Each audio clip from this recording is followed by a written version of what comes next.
All right. I've got Ryan here from Reach the Lost, and he's got some great stuff that he's working on. We had a chance to talk briefly a while ago, and I just realized I wanted to have that chat in public. So thanks for coming.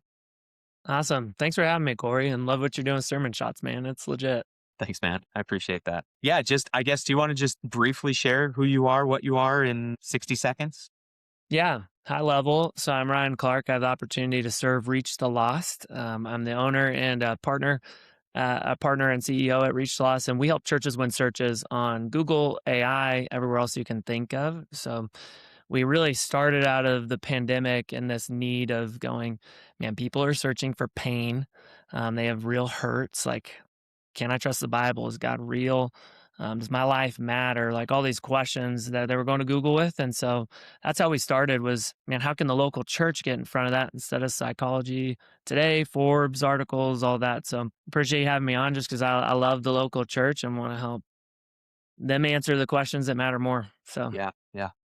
And some of what you're saying right there is a really big topic just generally. I just came back from Missional AI conference and yeah, we're talking about some of these big things about like when people start asking ChatGPT for some of these big questions, who's going to answer? What worldview is answering these sorts of things? And what do we need to do as a church to protect people when they're asking some of these big questions? it's real. And so I'll give you actually a funny story you'll appreciate, Corey. Well, funny and sad, and then a good one on the other side. Yeah. But so a church in Canada, a church of about 3,000 people, I was on a call with, and then another church of about 3,000 people here in Colorado Springs. Two very different experiences for the users on the end of like a Chat GPT search. So one was, somebody searching for like, hey, best churches in this city in Canada, and it listed this church and it said other mentions this church, but it said this church is known as being cult like, flag waving, all these different things. And the pastor was mortified. He's like, that doesn't describe us at all. Like, can you help me understand? Like, where's that pulling from? And Corey, I won't make this up. This is one Reddit response, one Reddit user that actually impacted that. And so you have AI in that kind of camp that like there's churches being like, I had no idea that was happening. And then on the other side, I was actually really encouraged by a Chat GPT response the other day where big church in Colorado Springs, somebody had shown up and they said, hey, I don't know what to do with my life. I'm in my mid 30s. I've got two young kids, feeling hopeless. What should I do? And believe it or not, ChatGPT actually said, well, have you tried church? And so that Really? was the first time I really kind of heard it in that context. And so he's like, no, I haven't. What church do you recommend? They recommended our friends that we work with called Mountain Springs Church. And he showed up. Their family started going. I think he got baptized. I mean, it's just such a cool story of like two very different experiences using the same tools. And so, yeah, I always try to point people to like, hey, this felt like something maybe a year ago. It was like, that's gonna matter someday. And then it's starting to show up more and more in conversation. It's like, oh, it matters now. Yeah. So How how do you avoid, and I know you can't completely avoid this, but hmm, how can you help minimize that first one from happening? Like what, just this pertains to just about anybody building a business really, but the it church, does. you've got church examples. How, like what should I do to make sure that when people are searching for something related to my business, they're like getting the right answer? Yep. It's not some weird the equivalent of flag when I don't do that. So, Yeah, for sure. So here's the stat of how it's changed. Like 40 to 45% of the time now, people are getting AI generated responses. So just to give you context of like Google's still king. It's gone from like over 90% down to 85% in terms of market share. But here's what's changed in the landscape in terms of what matters. Good SEO is still the foundation. Like if you don't have good SEO, technical SEO, your on-page SEO, your Google business profile, the reviews, all that, that's the bar. But what we've seen and move the needle more now are really three things. It's content optimization. Those large language models like to know right at the beginning the answer. So in those first 25 to 50 words, and then having FAQs in it as well. The second one would be schema markup, that structured data behind the pages so that they can read it really quickly. So in the pastor and church context, it's going, hey, this is the church name. They're a non-denominational church. This is the pastor. They were founded at this day. They have kids ministry. So that schema markup behind it. And then this is the most impactful one, Corey, right now is third-party signals. So if you were to search for, let's say, like best churches in that city or churches that are great for young families, what you'll find is a Reddit response almost always follows the answer. So it's like Reddit and Yelp and then Facebook. And so if I were like in your shoes for sermon shots or in a business owner or a church's shoes, I'd be just strategically asking my community to engage with those different platforms, not all at once, like bursting it, because all those platforms will be like red flag, like that Yeah. was. But we try to get you in front of like, hey, when they're asking those recommendations on a Reddit board, make sure your church is showing up and have some of those small group Mm. leaders engage in those spaces. So making sure that real people are adding to the answer to those types of questions.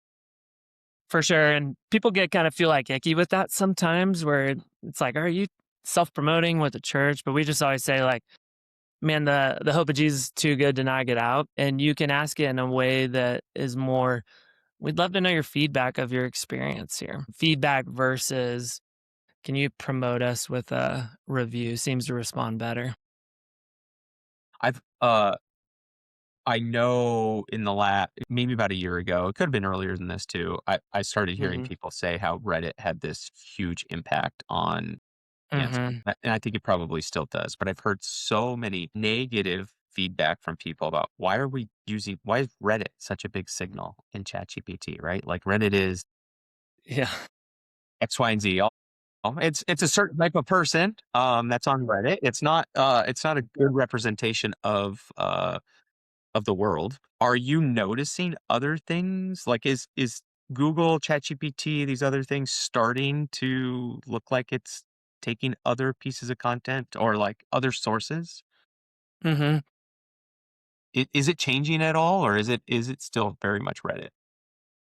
I do see a couple changes. I'll tell you a couple of those. One, Reddit is unequally weighted at this point, where you're like, hey, this probably isn't the best reviewer of a church, if we're Yeah, being just yeah, candid with yeah, it. And it's only takes like one, and it's also has a little bit of a bias to look for negative sentiment. So it can help inform those decisions quicker.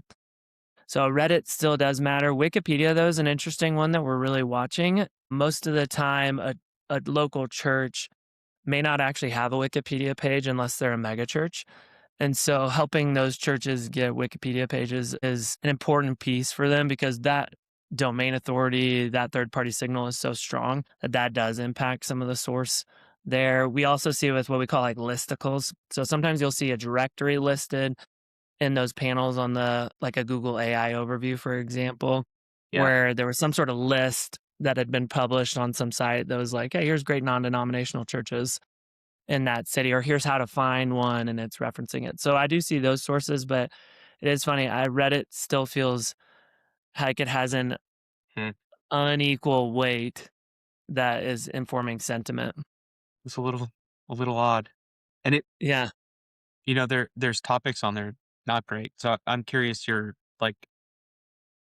thoughts on more general people answering question or asking questions that are these big things. I just heard a Hmm. story about, probably get some of it wrong, but the idea is correct, which is that people have been able to see ChatGPT giving advice related to things as serious as committing Hmm. suicide.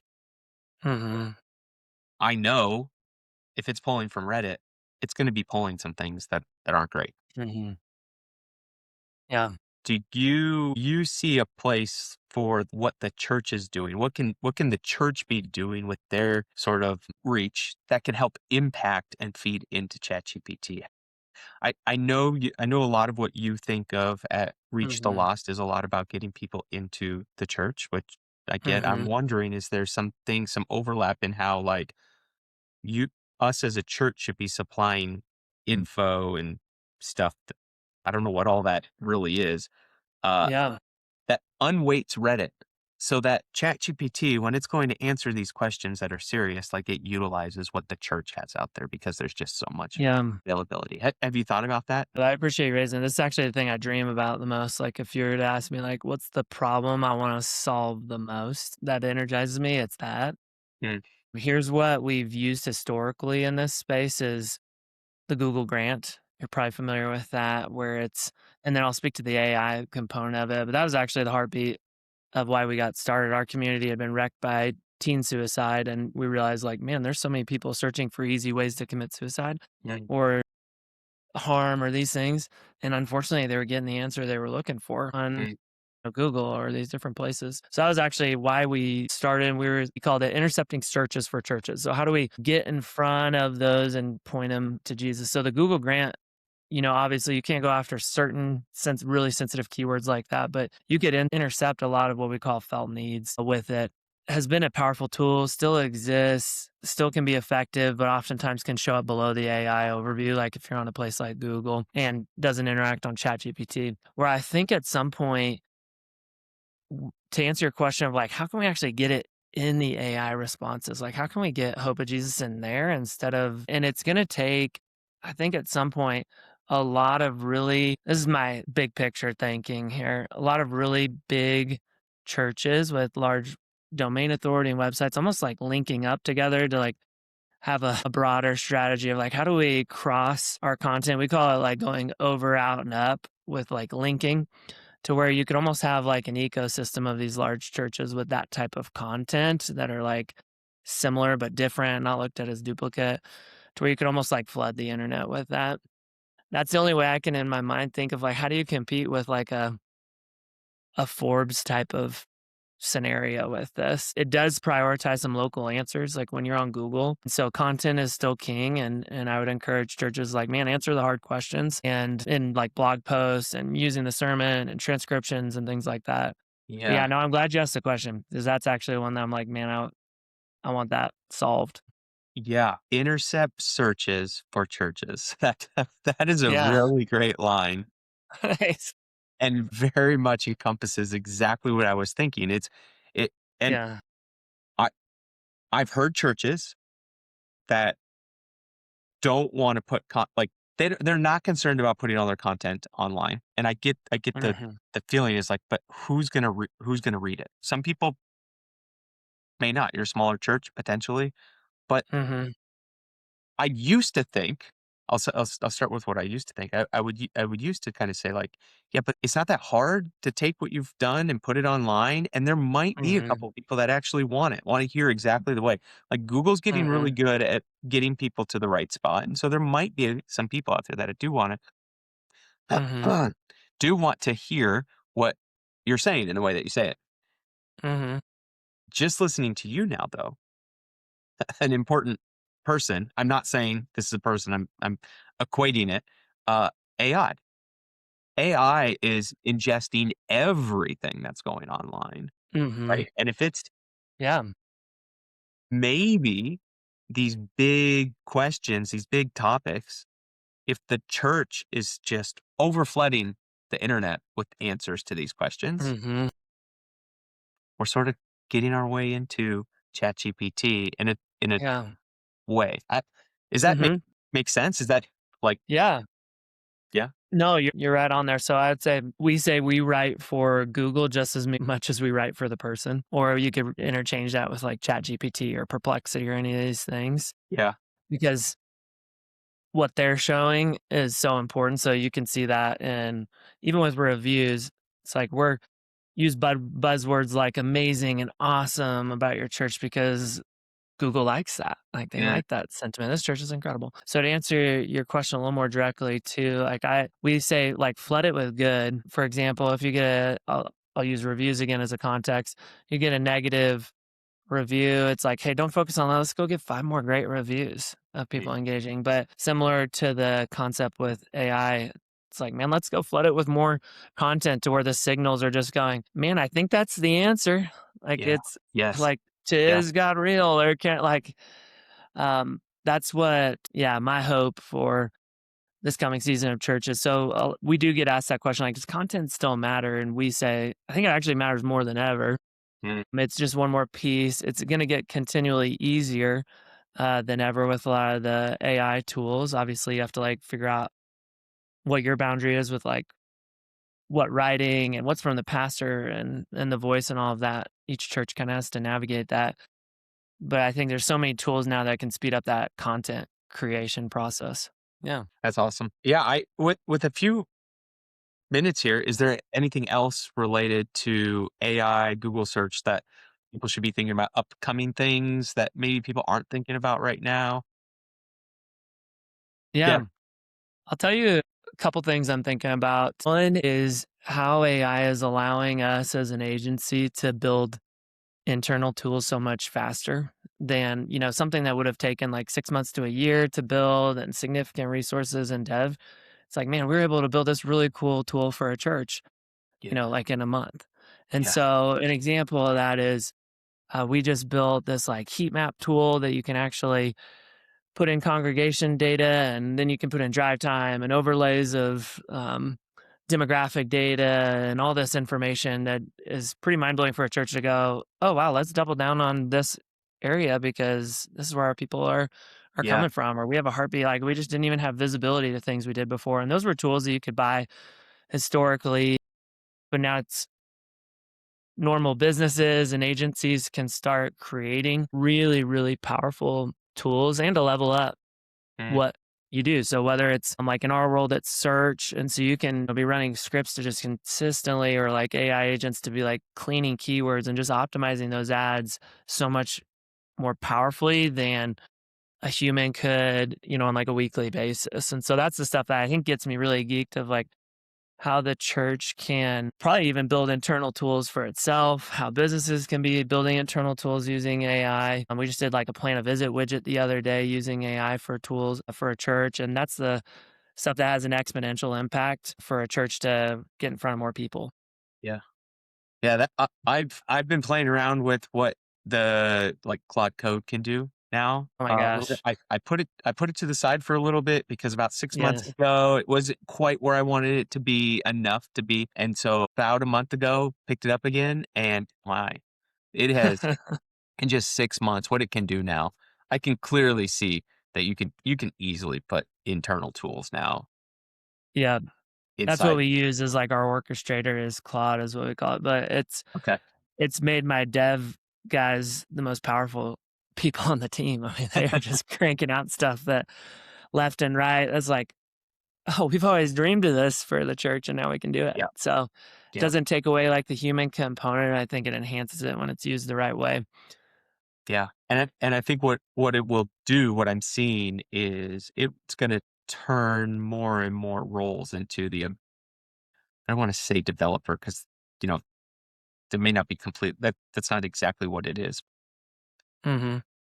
When you have a problem, before it was too expensive to hire a dev to solve that problem internally, but now if you can Hmm. just talk to Claude instead, it's becoming easier to solve that problem now, and anybody on the team potentially can help Hmm. solve those problems. So, Yeah, yeah. 100%. It turns everybody into the team and do like a different level of thinker where they're like, oh, I can actually, this speeds up my workflow. Yep, I can be yep. better in this way. So, yeah, that's cool, Corey.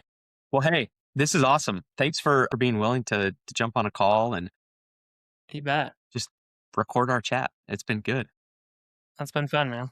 If anybody wants to reach out to you, you personally, your company, Yes. where where should they go? Yeah. So a couple things are really easy. Go to reachthelost.com. You can check out what we do. You can book a call with me there. Because I like you, Corey. I'll give my email out here too. If there's somebody who's like, yeah, I just even want to Woo. reach out directly. Yeah. It'd be, Ryan.Clark at reachthelost.com if you want to connect. So Okay. yeah, Well, awesome. awesome. Thanks, man.